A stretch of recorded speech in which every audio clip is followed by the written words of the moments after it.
오늘은 2024년 7월 3일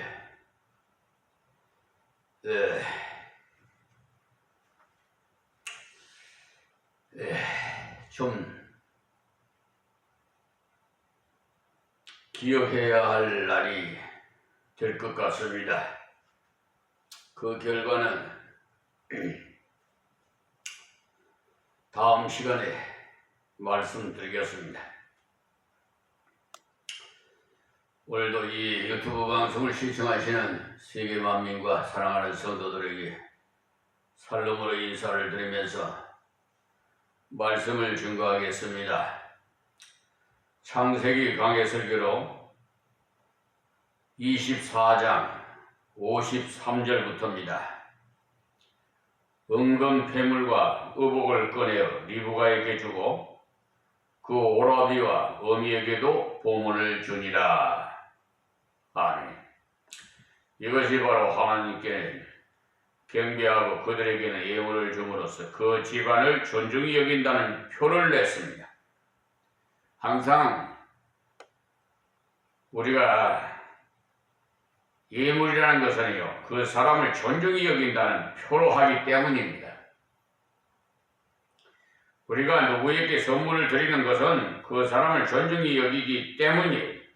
그러므로 정성 어린 것이면 되는 것이지 값비싼 것이라야 되는 것은 아닙니다. 제가 아는 친구는 돈이 없는 친구라서 결혼할 때 서로 약속하고 남자는 신부의 은반지를 예물로 하고 여자는 남자의 만년필로 예물로 했는데 참으로 보기가 좋아요. 반드시 선물이 거창해야 되는 것은 아니에요.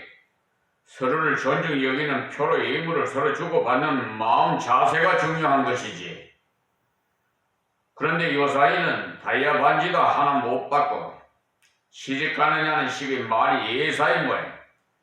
그러나 사실은 선물을 주는 쪽에서 마음대로 정하는 것이 이러이러한 것을 주면 되겠노라고 하는 것은 선물이 아닙니다. 그런데 중매하는 사람을 보내서 이러이러한 것쯤은 받아야 한다느니 하는 사람들이 상당수 있다고 합니다. 우리 믿는 사람들은 그런 상식 이하의 짓을 하지 않도록 하십시오.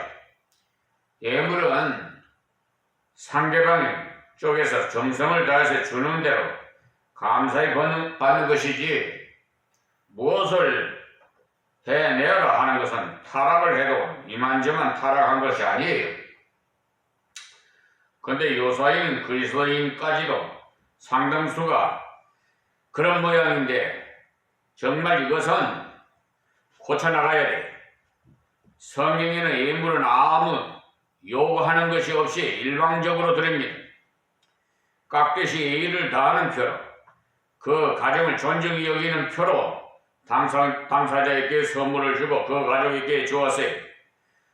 여러분들은 또 오해해서 아브라함의 가정이 이렇게 많이 주니까 우리도 그래야 안 되겠나 하실지 모르겠는데 그것은 각자의 형편 따라 하는 것이지 빚내서 하는 것은 아닙니다. 이때 아브라함은 어마어마한 부자예요. 그래서 그렇게 예물을 드리는 거지. 사치가 뭐냐? 자기 형편에 맞지 않는 것 하는 것이 사치예요. 밥 걱정하는 집안에서 다이아 반지 논한다는 것은 사치 중 아닙니까? 그러니까 사치를 할 것이 아니라 하나님께서 주신 형편에 따라서 합당하게 누려야 해요. 돈 많은 집안인데 은반지를 준다면 그것은 합당한 행동이 아닙니다. 그런 행동은 상대방을 무시하는 태도이니까 예물은 정성을 기울여서 드려야 합당하기 때문에 54절입니다. 이에 그들 중 종과 종자들이 먹고 마시고 유숙하고 했는데 종은 중매인이 엘리에셀이고 종자들은 그들을 돕는 수행원들이에요. 아침에 일어나서 그가 가로되 나를 보내어 내 주인에게로 돌아가게 하소서 했어. 이 엘리에셀이야말로 정말 충성스러운 종이 에라 모르겠다. 이렇게 먼 길 왔으니까 며칠 푹 쉬어가자. 처녀 집도 가만히 보니까 그대로 사는 집안이니까 대접도 좀 받고 가자 하면서 소위 말하면은 우리가 먹을 수 있는데 말이에요. 요사이는 함값 때문에 친구들이 함을 메고 와서 돈을 내놓지 않으면 들어오지도 않고 애를 먹이는데 정말 꼴볼견이. 우리 예수 믿는 청년들은 이런 짓을 하면 안 돼. 그 좋은 결혼을 위해서 함을 가지고 왔는데 왜 짜증나게 만들어요? 그 집에 대접하는 대로 음식을 주면 즐겁게 먹고 노자를 주면 주는 대로 감사히 여기면서 받아가는 것이 극히 상징적인 예입니다. 그런데 얼마가 안 되니까 함을 못 내려놓겠다 버티고 있으니까 그야말로 부패한 황금만능주의 형태예요. 이 엘리에셀을 보십시오. 자기 사명을 다하고는 아무 미련 없습니다. 그 다음날 아침에 당장 가고자 하니 신속하게 주인의 뜻에 순종하려는 것입니다. 자, 다음은 창세기 24장 55절입니다. 리브가의 오라비야 그 어미가 가로되 소녀로 며칠을 적어도 열흘을 우리와 함께 있게 하라. 그 후에 그가 갈 것이니라. 그러니까 어제 결혼 허락을 했는데 오늘 당장 데리고 가려 하니 너무 섭섭하다는 것입니다. 집안 잔치도 좀 하도록 열흘쯤 식구들과 같이 있도록 해달라는 것입니다. 그러나 하나님의 사람은 하나님의 뜻을 순종하는 데 있어서는 언제나 하나님 뜻 순종하는 것이 모든 것보다 제일 우선이에요. 그와 같이 주인을 모신 종은 말이에요. 주인이 기다리실 테니까 빨리 가서 이 좋은 소식을 전해주는 것이 자기의 사명이에요. 다음 56절에 그 사람이 그들에게 이르되 나를 말리지 마소서. 여호와께서 내게 형통한 길을 주셨으니 나를 보내어 내 주인에게로 돌아가게 하소서. 보십시오. 여기서도 충성된 종은요 전혀 인간적인 말을 하지 않아요. 하나님께서 형통한 길을 주셨으니 빨리 주인에게로 돌아가서 그 소식을 전해드려야 되겠다. 이런 소박한 소원인 겁니다. 지금 출발해도 3주일 이상이나 걸리니까 신속히 가야겠다는 거예요. 사람의 인정을 초월해서 하나님의 의뢰를 빨리 전하고자 하는 것은 신앙의 사람으로서는 조금도 이상할 것이 없습니다. 성경에는 성도가 때로 인정을 초월한 경우가 많이 나와요. 57절이에요. 그들이 가로되 우리가 소녀를 불러 그에게 물으리라 하고 그랬어요. 그렇다면 소녀에게 물어서 하겠다는 것이니까 참으로 좋은 방법이지요. 왜냐하면 결혼을 당사자가 하는 것이기 때문에 당사자의 의견이 존중되지 않는 결혼은 순탄할 수가 없어요. 부모가 보기에 되었다고 우겨서 결혼을 시키면 책임이 부모에게 많이 돌아갑니다. 리브가의 부모가 한 열흘쯤 같이 있게 해달라는데도 아마 자기들도 예물 같은 것을 좀 준비해 보내고자 했던 모양이에요. 그렇지 않겠습니까? 아무 준비 없이 발랑 따라 나선다는 것은 너무나도 결례가 아닌가 했던 것이죠. 그러나 당사자의 의견을 존중히 여기서 물어본다는 것, 그러니까 부모님의 그 성납도 중요한 것이지만 본인의 의사가 가장 중요히 여겨져야 합니다. 다음 절 보면 어떤 면에서 이 리브가가 걸작이라는 것을 알 수가 있어요. 58절에 리브가를 불러 그에게 이르되 네가 이 사람을 함께 가려느냐? 그가 대답하되 가겠나이다. 보십시오. 상식을 초월한 리브가의 결단력 아닙니까? 세상에 얼굴도 한 번도 못 본 남편이 될 사람한테 가겠다고 하니까 말이에요.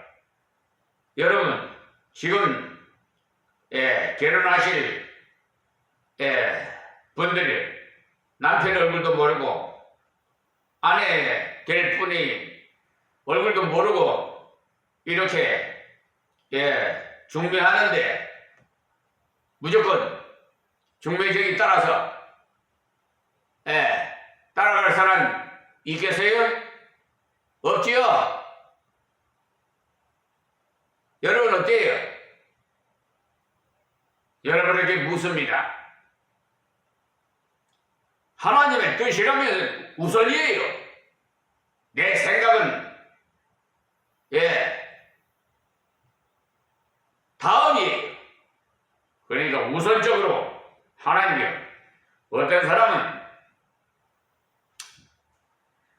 신앙은 좋은 것 같은데 결단성이 부족해가지고 순종할 때는 시간을 질질 끄는데 이 리브가이는 신앙과 결단성을 겸비한 사람이 신앙도 좋은데 결단성도 있어요. 이것을 볼 때 이삭과 정말 성격 조화가 멋지다는 것을 알 수가 있어요. 하나님이 이렇게 짝을 지어주는데 참 멋지게 짝을 지어줘요. 하나님께서는. 육적인 결혼은요 갈비뼈가 꾹꾹 찔리지만은 하나님께서 짝지어주는 배필은 옆구리를 갈비뼈를 보호해 주셔서 돕는 배필이 된다 이 말입니다. 요즘 부인들 남편 긁어 제치는 게 그게 갈비뼈가 꾹꾹 찔리는 거예요. 남편을 주로서 여기고 순종하는 자가 그 갈비뼈 역할을 하는 거예요. 이삭은 조용한 사람이어서 여러 면으로 소극적이지. 왜 그것을 할 수 있느냐 하면 나중에 리브가가 아기를 가졌을 때 큰 자가 어린 자를 섬기라고 하나님께서 분명히 말씀하셨는데 맞이인 에서에게 축복하려고 하다가 그때는 그 풍습이 그러하니까 인정이 끌려서 말이에요. 결국 속아서 하나님 뜻대로 되고 말았어요. 이때 이삭이 에서에게 축복하려 한 것은 사냥한 고기를 좋아해서 실수한 것입니다만 그 이면에는 당시의 일반적인 풍습인 맏아들에게 축복하려는 사상도 있었어요. 남자이지만 이삭은 성격적으로 좀 연약했어요. 그래서 하나님께서 활달한 여성인 리브가와 짝을 맺게 하셔서 조화가 잘 되도록 하셨어요. 자, 59절에 그들이 그 노이 리브가의 그 유모와 아브라함의 종과 종자들을 보내며 그랬어요. 그러니까 리브가에게 유모를 딸려 보냈어요. 이 유모는 리브가를 키웠기 때문에 그의 모든 것을 제일 잘 알아요. 그래서 잘 도와주도록 같이 보냈어요. 그런데 이 리브가의 집도 상당히 잘 사는 집안이었다는 것을 알 수가 있어요. 유모를 딸려 보낼 만큼 생활이 유족했다는 것을 보여주고 있어요. 다음 60절 리브가에게 축복하여 가는데 우리 누이여 너는 천만인의 어미가 될지어다. 아멘. 누이를 보내면서 복을 빌어 주셨으니까 이것이 참다운 축복이에요. 그 축복이 먼저 창대케 되기를 빌었어요. 내 씨로 그 원수의 성문을 얻게 할지어다. 그러니까 이 사실을 볼 때 부모나 형제의 기도의 그 중요성을 알 수가 있어요. 자식을 키우면서 절대 저주스러운 말을 하지 마세요. 그를 위해서 진정 복을 빌어주는 자가 되어야지. 화가 난다고 나오는 대로 짓거리면 안 돼요. 이들이 빈 복은 하나님께서 이들에게 원래 주시고자 예언한 복입니다. 22장 17절 한번 봐요. 내가 네게 큰 복을 주고 네 씨로 크게 성하여 하늘의 별과 같고 바닷가의 모래같이 하리니라고. 이 말씀이 바로 천만인의 어미가 되리라는 말과 같지 않습니까? 또 네 씨로 그 대적의 문을 얻으리라 하셨으니까 그것은 그 원수의 그 성문을 얻게 할지어다 하는 말과 같아가지고 아주 유능한 사람이 된다는 것을 말합니다. 번성도 하고 세상을 지도하는, 나라를 지도하는, 백성을 지도하는 그런 인물들이 일어나기를 기도를 해 주었어요. 이 기도의 내용을 가만히 보면 합당한 기도는 하나님의 뜻과 일치한다는 것을 알 수가 있어요. 하나님께서 감동해 주심으로써 드린 기도는 말씀에 합한 기도가 되겠습니다.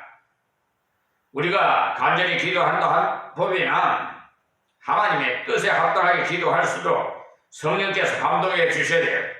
다음 61절에 리브가가 일어나 비자와 함께 약대를 타고 그 사람을 따라가니 종이 리브가를 데리고 가니라. 그러니까 정중히 모셔서 정당하게 출발을 했다는 것입니다. 다음 62절은요 상당한 시일이 지나 도착한 내용인데요. 때에 이삭이 부엘라헤로이에서 왔으니 그가 남방에 거하였음이더라. 그러니까 부엘라헤로이라는 이름은요, 지금 이유가 16장 14절에 나와 있는데 13절부터 보시면은 하갈이 자기에게 이르신 여호와의 이름을 감찰하시는 하나님이라 하였으니 이는 내가 어떻게 여기서 나를 감찰하시는 하나님을 배웠는고 함이라. 이러므로 그 셈을 부엘라헤로이라 불렀더라. 부엘라헤로이 글자 옆에 조만하게 그 이자가 있는데 성경 밑에 보시면 나를 감찰하시는 생존자의 운물이라는 뜻이라고 되어 있어요. 무슨 말씀이냐면 하갈이 도망가다가 하나님의 은혜로 다시 돌아오게 된 그곳이에요. 바로 그곳에서 이삭이 기도하며 신부감을 구하러 간 종들을 기다렸어요. 가는 날짜 오는 날짜 합해서 약 한 2달 가까이 지났거든요. 그동안 기도하면서 지냈던 모양이에요. 자, 63절에 이삭이 저물 때에 들에 나가 묵상하다가 눈을 들어보매 약대들이 오더라. 그러니까 저녁 때가 돼가지고 들에 나가서 묵상을 했는데 묵상이라는 하나님의 뜻을 어떻게 순종할까?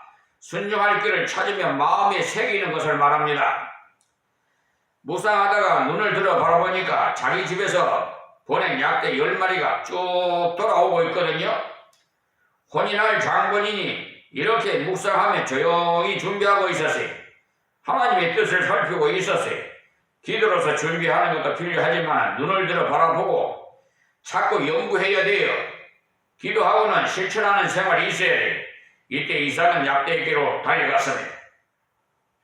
다음 64절에 리브가가 눈을 들어 이삭을 바라보고 약대에게 내려 가만히 보면 느낌이 달랐다는 말이죠. 오면서 종들이 말했을 거예요. 이제 다 말씀이 여러 말로 알려졌을 겁니다. 그런데 저쪽에서 사람이 마주오니까 당장 약대에서 내려 예의를 다했어요. 자, 65절 봅시다. 종에게 말하되 들에서 배회하다가 우리에게로 마주오는 자가 누구니요? 종이 가로되 이는 내 주인이라. 리브가가 면박을 취하여 스스로 가리우더라. 요사이 말로 표현하자면 노을을 드리웠다. 이 말이에요. 이때 벌써 노을이 있었어요.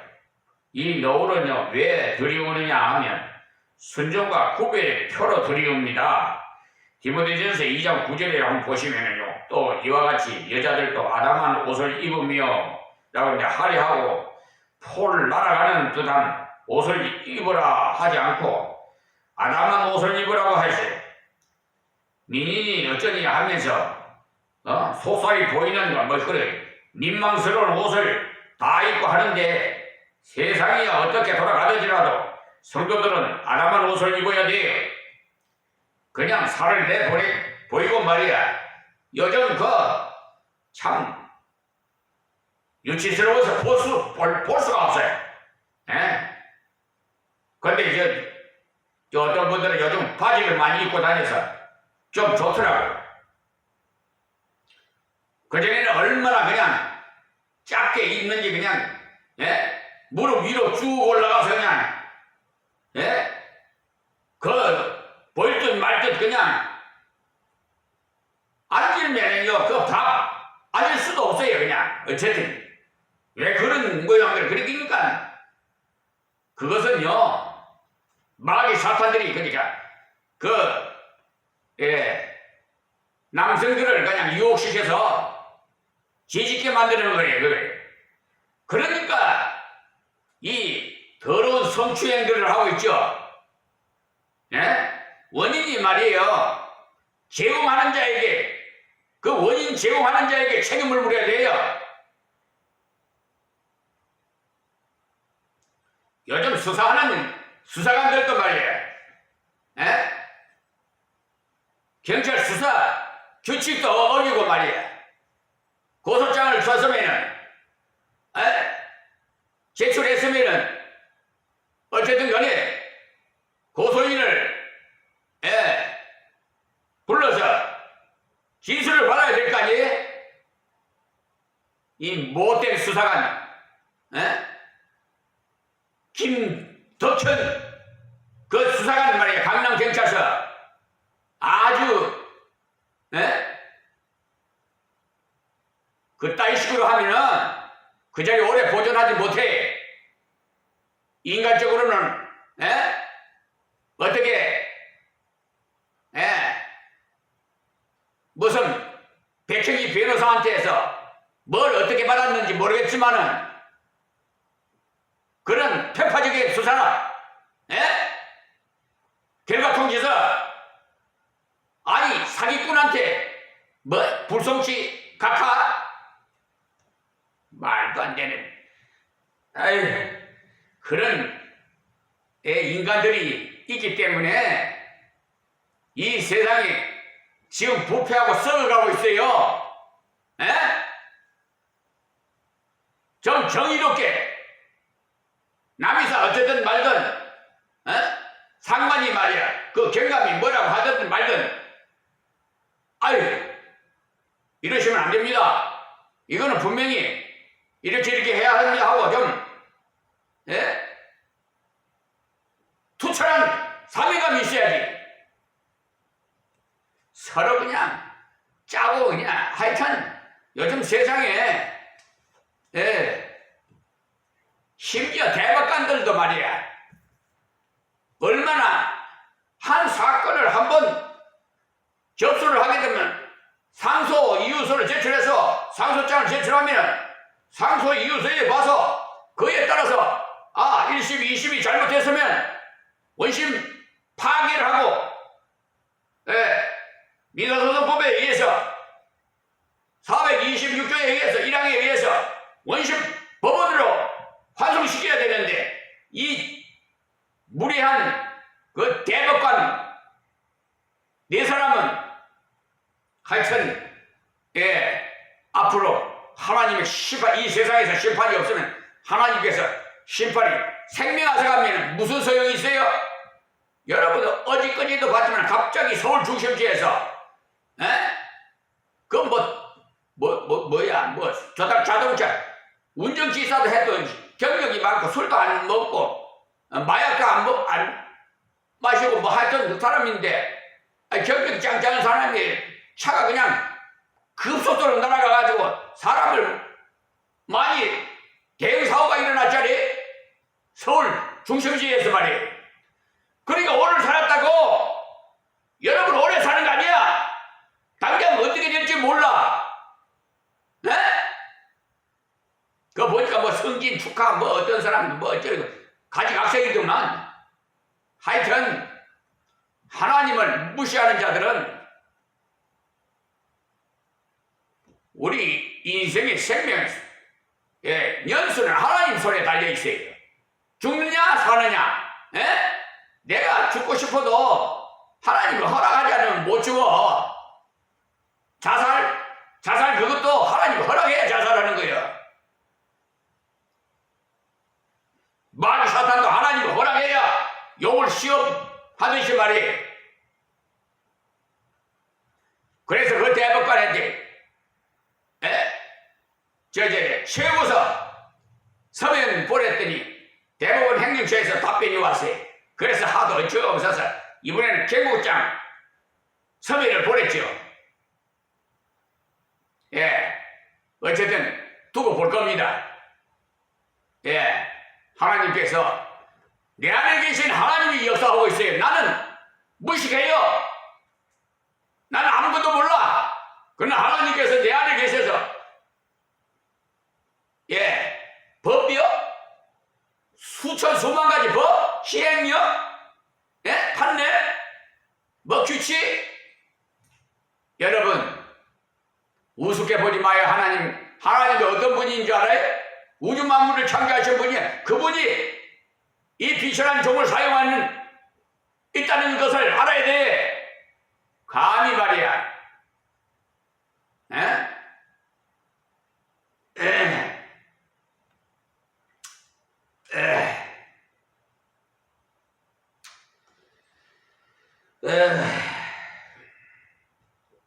정말 영혼의 눈을 여러 세상을 바라보면 전부 어떻게 이상하게 보여. 사람들이요. 이상하게 보여요. 예수 믿는 사람도 저 사람이 예수 믿는 사람인가 아닌가를 분별을 할 수가 없어. 예수 이름을 빙자해가지고 그 법무법인 유한 로고스, 그게 헬라 말이에요. 로고스. 하나님 말씀이면 하나님이에요.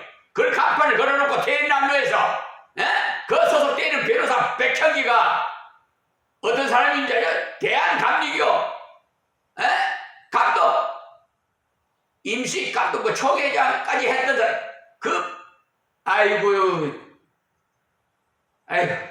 내가 말 못하겠어. 하여튼 이 믿는 자들이 예수님 본을 받아가지고 제대로 해야겠는데, 아니 판검사하고 판사하고 변호사하고 정관회의로 소송 비용 담보 제공, 그거에 돈벌이 하는 거예요. 돈벌이. 받아먹은 공탁금을 다시 신청해서 다시 뺏어가면은 그것이 사기가 아니고 뭐야?